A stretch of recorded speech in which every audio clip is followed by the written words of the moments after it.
mtaa mwanangu mzuka kishenzi yani. Woi. Hapa nakula mambo yangu fresh.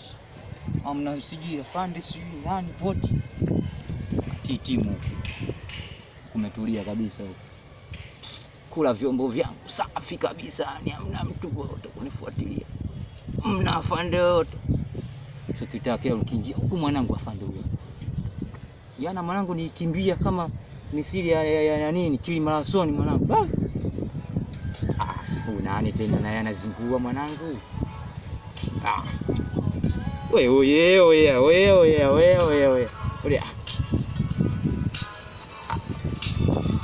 Wewe subiri kidogo, kuna sehemu nipo hivi. Subiri kidogo wanazingua una.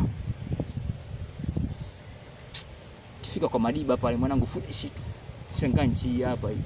Unaenda pelekana tu bangi, watu wanavuta tu kilo safi.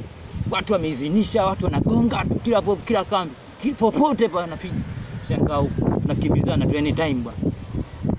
Sema kuna wana amelala hapa. Sema kuna wana amelala nini hapa.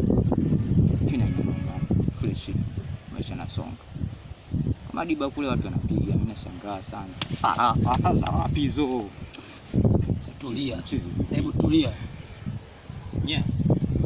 Hivi mnatufanya sisi tuliokufa ni wajinga sana. Sisi kwamba wajinga. Sisi mnatuona mafala au sio? Tunakula bangi tu mtaani kwa tukakusomeki huko. Sasa mimi ngoja nikwambie. Nyinyi ambao mko hai mnatuona sisi mafala. Sasa kwa sababu hiyo mimi ninavyokuambia, mimi mwenyewe hapa unavyoniona ni mjeda. Mimi nilikufa kazini. Sawa? Sasa huku nikujaje huku rafiki yangu? Unashindwa kurespect mahali tulipolala sisi tuliokufa au sio? Sasa mimi ninachokuambia, huku sisi huko maisha yanaendelea. Maaskari kama sisi tupo, mahakimu wapo, jela zipo, vituo vya polisi kama kawaida. Huko sasa. Na nimesikia huku hapa tuna kazi inaendelea na sisi huko tunapiga kazi.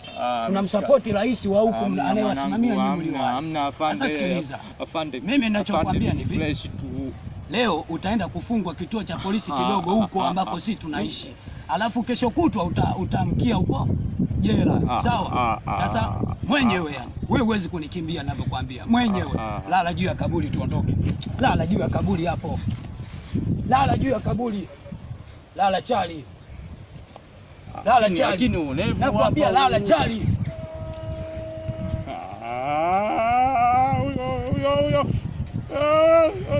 Yo.